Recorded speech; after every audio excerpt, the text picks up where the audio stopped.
also, similarly, in these sort of humanitarian philanthropic organizations, they have interest in helping Vietnamese Americans as well as I mentioned, in Vietnam. And ICANN is an example of this. And their mission is to engage and inspire Vietnamese Americans to make difference in their lives, families and communities through cultural competent social programs.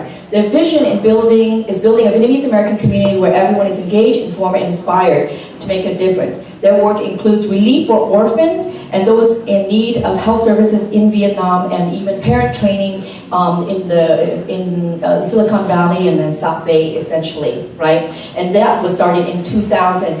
And I was just having a conversation with this, someone in the crowd here. Her name is Tiffany Chun, and I mentioned I will embarrass her a little bit today. She's in finance. But one of the things, she didn't know what I was going to talk about, she didn't know who I was, but she said what she really wants to do is have English schools in Vietnam so that kids from, smaller cities or towns could have access to English schools like all the way past, high school, the K-12 and so forth. And she was saying she was a little bit worried about this, because, this is seen as maybe helping Vietnam in some way and maybe seen as communist. But for her, the idea is it's about human-to-human relations, right?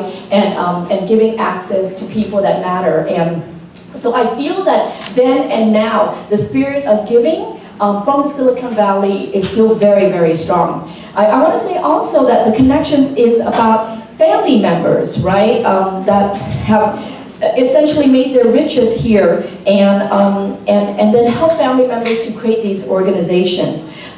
There's also a general sense of interconnectedness and networks with helping Vietnam and its people. And I think of Anh Minh, who's right here, and his parents, Chị Anh and Anh James, have long been active in the academic community, the social work community, as well as the humanitarian community. And so their work has been specifically, for me, I know Chị Anh in the Oakland area where I live, but also James in sort of the arts and cultural community. And so Anh Minh had the privilege of growing up in both the US and in Vietnam, and growing up around a community that is about helping people, and now he's in a prime position here, and that's his psyche, that's who he is, and that's what we've cultivated over the years with the community here.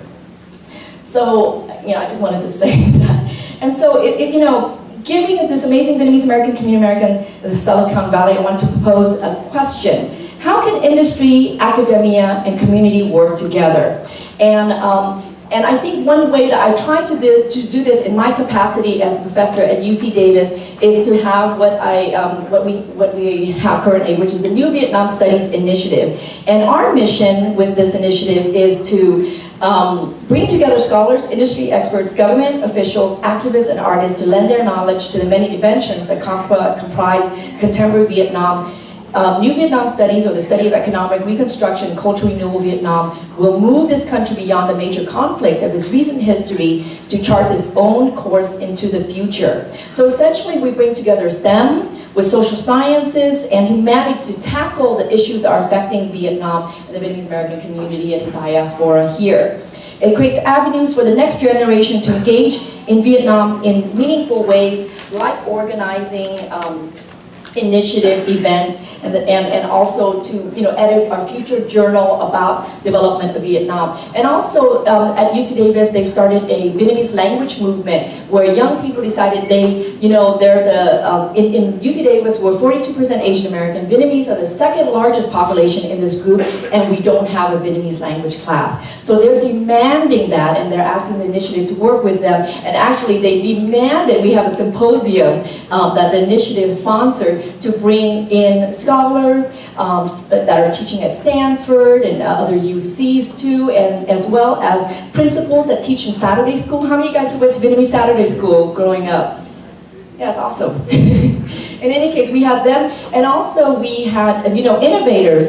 V Nguyen is over here, and she's going to do a startup on Vingo, which is to sort of like universalize the study of Vietnamese for young people globally, and even older folks. Let's face it, even my generation, 1.5 Vietnamese is, our Vietnamese is a little bit faltering, right? So it helps, and she keeps that in mind. An international student from Vietnam who's grown up predominantly now in the U.S., with that, again, the bicultural, the bilingual capacity, as well as the tech mind. She worked in the Silicon Valley with her partner Tuấn here, so they're really, paving the way for the future, and also a Davis alum, and I work with her sister at UC Davis too. So this is what's happening in the next generation, and it's really exciting. So our work now towards the future is we continue with symposiums that bring together these various groups, but we're also having a international conference in Da Nang University in spring 2018, in April in particular, and it's going to be on